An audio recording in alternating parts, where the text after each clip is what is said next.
Hi there, VC. It's Steve Whitty here. It's Sunday afternoon. We're coming up to Sunday evening. Thought I'd do a video. Haven't done one in a couple of weeks, so thought I'd just do one. Hope everybody's well. That's all's good. We're out of lockdown in the UK. We're back in our tiers. I live in the Midlands, so we're tier 3, which is basically none of the pubs are open. We can't mix in each other's houses. We can meet outside, but a maximum of 6 people. And of course, obviously, social distancing.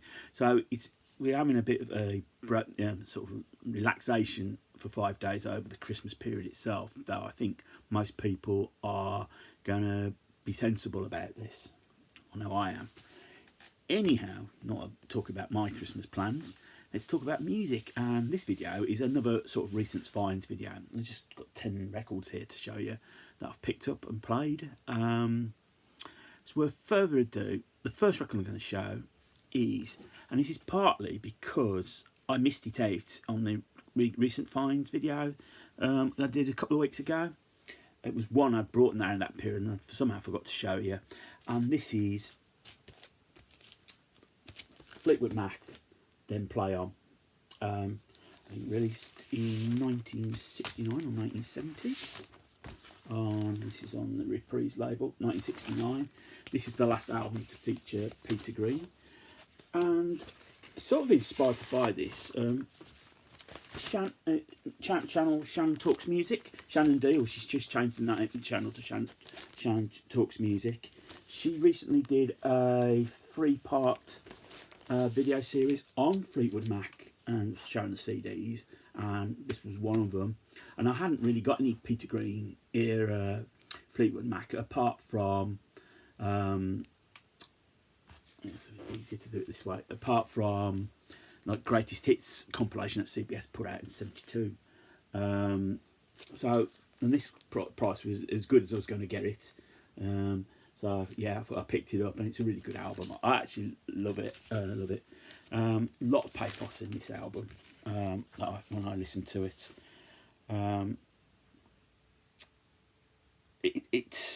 You could sort of sense that Pete Green was a little uneasy at how big the band had become, and obviously, it's famously when he did Green Mile Alicia with a 2-pronged crown, which was a song about money. It came out. I think if it'd been they'd been moderately successful. It might have been that he might have stayed, might not have left, but because they became so big. And in '69, singles-wise, they sold more more singles than the Beatles. It was the only time when the Beatles were around that anybody else had done. So yeah, really pleased to pick that one up. Another album. During lockdown, Pete at the local shop was doing virtual crate digs, so I managed to pick a couple of albums up from there. First one, Cowboy Junkies Trinity Sessions. I think this came out in 1988 on the Cooking Vinyl label in the UK. Really, I've been told about this album for years. I used to have a friend of mine, called Dave. He passed away years ago in an accident, but he always was banging on to me about this album, and I never got round to buying it. So when I saw it, I thought I'm just gonna have to snap that up, and it cost me a little bit less because the cover's slightly damaged there. But record plays great. It's just an absolutely wonderful record. Real star of it is Margot Timmins' vocal. The actual whole album's so atmospheric. It's just so. I played it on a Sunday afternoon. It was just perfect for a Sunday. Things. Doing a cover of Hank Williams' "I'm So Low So I Could Cry." Lou Reed's Velvet Underground's "Sweet Jane." But you got other songs, "Mining for Gold," "Misguided Angel," "I Don't Get It," "To Love Is to Bury," 200 More Miles, "Dreaming My Dreams with You," Postcard Blues, and "Walking After Midnight." It's just an absolute wonderful album. I can now see why people rave about it, because it is wonderful. Also, I picked up Uriah Heaps' Sweet Freedom. This really was on the back of Ken Hensley passing away. I think a reissue on bronze. It's bronze Polydor, so normally it was bronze Island, but so it makes it look like this is not a UK mix. Here's the indoor cover of the band. Cover's a bit prophetic, really, because you see them all not like sort of like in the horizon, and there's only now Mick Box of that lineup left alive. Title track's wonderful. If I had the time, Dream of Stealing One Day, Seven Stars Circus, Pilgrim. It's just an absolute wonderful album. I do love this classic period Uriah Heep, 70s Uriah Heep. Absolutely wonderful band that really were on top of the game. How can I say this? You know, I have a penchant for picking up albums without covers.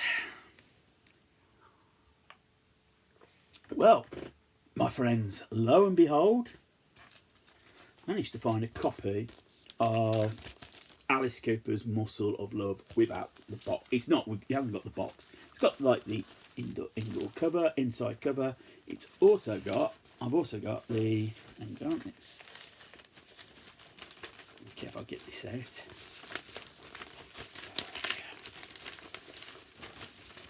I've also got the inner sleeve there, Institute of Nude Wrestling, class of 74. And the record itself is, once it cleaned it up, was pretty. Here's the album. It's an American pressing. Once I clean the album, it plays great. Actually, there's nothing really wrong with it. Just lacks the box, so to speak.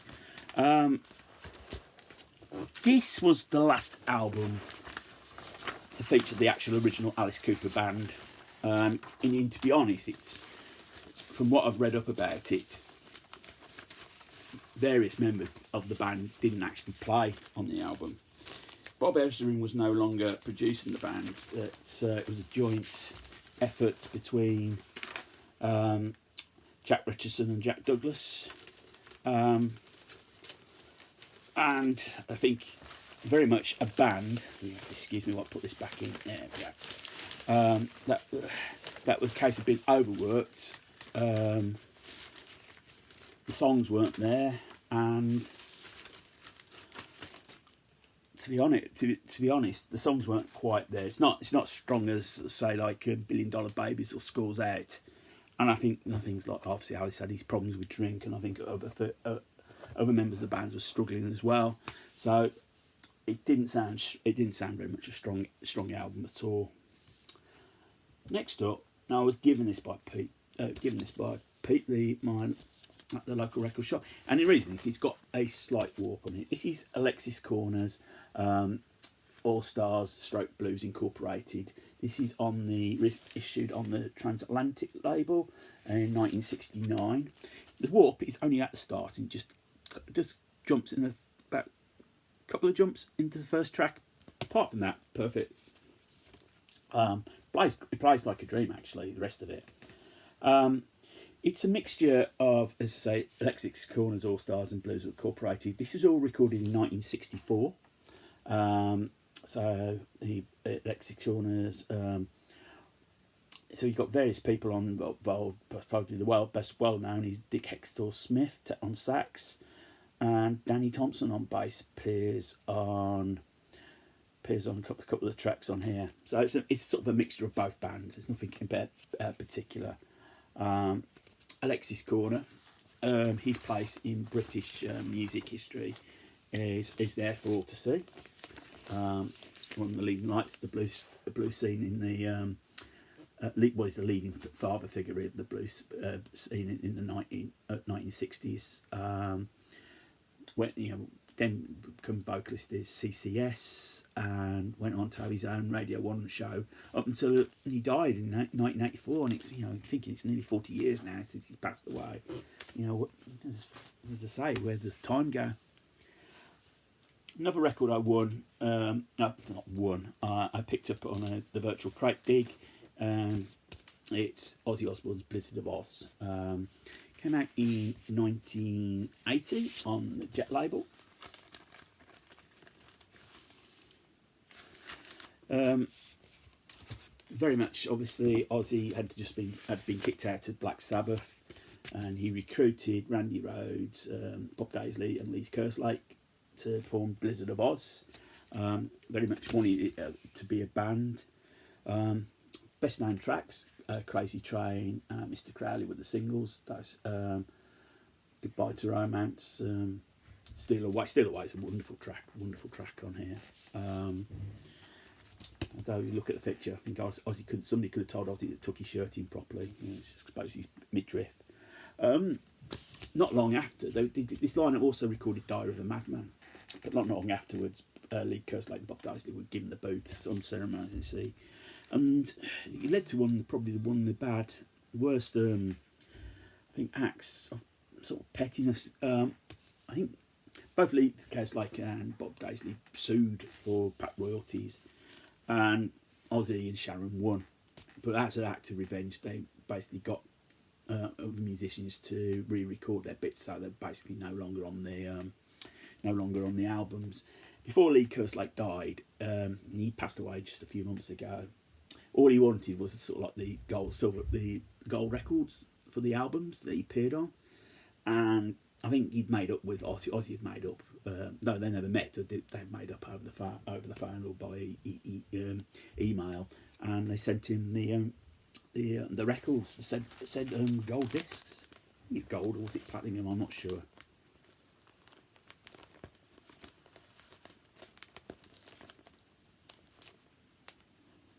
There we go. This is an upgrade. This is Rolling Stones number 2, the second album. It's a mono.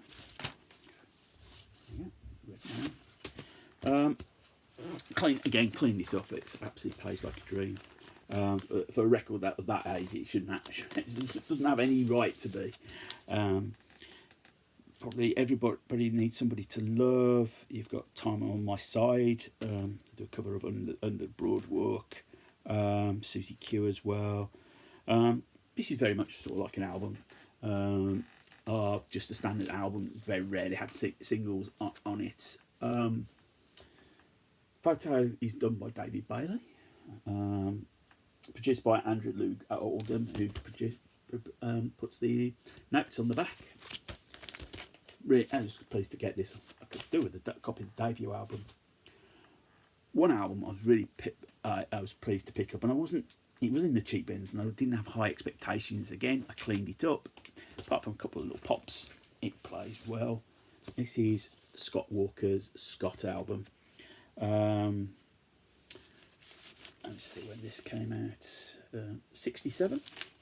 By the time Walker Brothers had imploded, and very much seen as Scott Walker was the big star of the band, with the vocals, with the looks.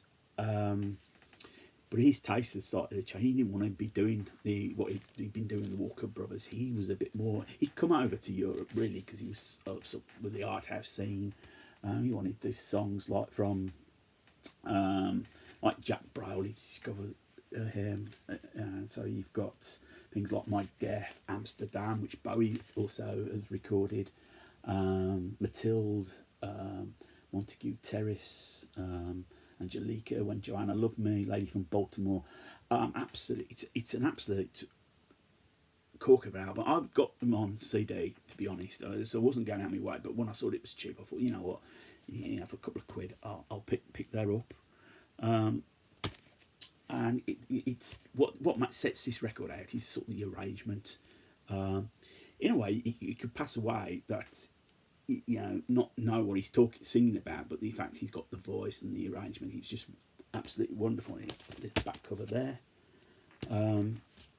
Absolutely wonderful record. I have got a beat up copy of 4. But don't go out my way because I've got a CD box set of Scott Walker's solo stuff. but it was nice. Keith Orpham does the notes here.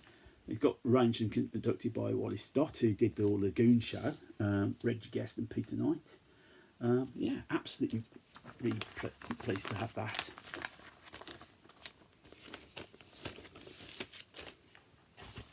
Let's have another slurp. It's better. This I was very surprised to pick up, but I was happy to pick up. This is a twofer, and it's David Coverdale's solo album. So disc one is his debut album, White Snake, and disc two is North Winds. It's an 80 reissue. Comes out on the Connoisseur collection, so it's like a budget album. It's nothing too great about it. And if I'll just show the label off one of them, it's just a plain white label. It's nothing too fancy at all.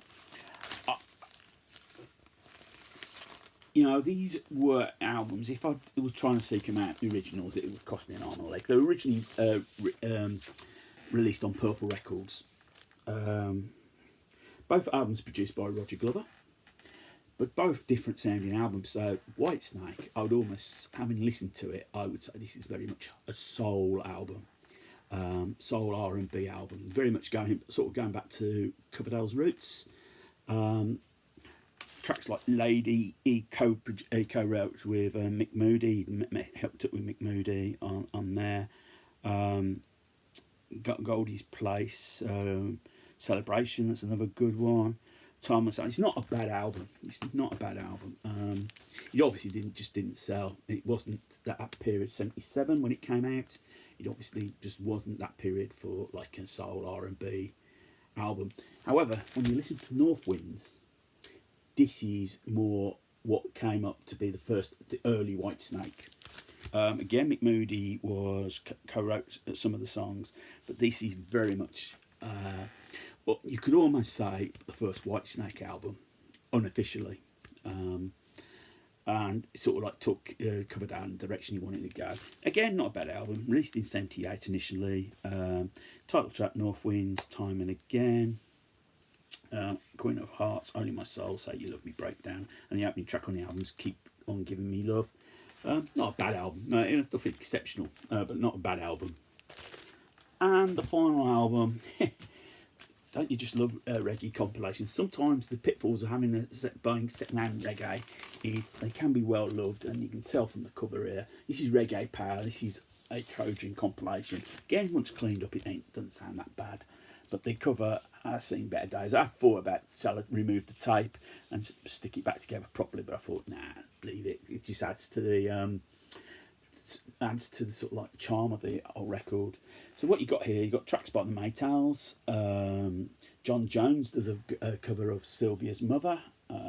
Del Tones does I Take You There, which Staple Singers had a big hit with.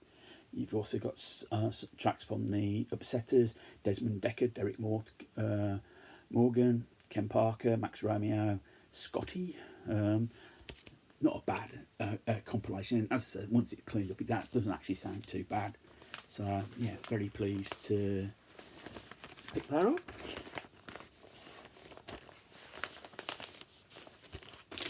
There we go. So there you go, VC. That's what I purchased and been listening to recently. As I say, it's getting near Christmas. All my shopping's done. I've done my food shop today, so it's. I think don't feel actually stressed out about Christmas because I've got a feeling it's going to be a bit of a. It's going to be a bit of a madhouse out there. How are you going to get socially distanced when people are doing all the shopping? I just don't know. But hey, that's not my problem. As long as I do what I do. I had a test a couple of weeks ago, and. COVID test a couple of weeks ago, which turned out thankfully negative. Had to do it myself at the test centre, but that was an experience. But hey, that ends it. So, if you're new to the channel and you like what you see, click on the subscribe button. Thumbs up, thumbs down. Love the interaction. Feel free to leave a comment. I will get back to you, and I've been pretty good on that. Hopefully this evening we'll have a bit of chance to catch up on watching some VC videos. I've decided to give the football a miss. I've just had enough of it now. There's too many games on, and I might drop the Sky Sports subscription next year after Christmas, and just because there's more important things to life than football. I've got no emotional involvement with the Premier League. My team have got 3 divisions down, up the Saddlers, and they've got very little chance. I've got a better chance of growing hair back on my head than playing in the Premiership anyhow. So whatever you get up to, VC, make sure it's a good one. Have a good week. Whatever you do, keep spinning. Look after yourselves and keep spinning. But more importantly, keep on smiling.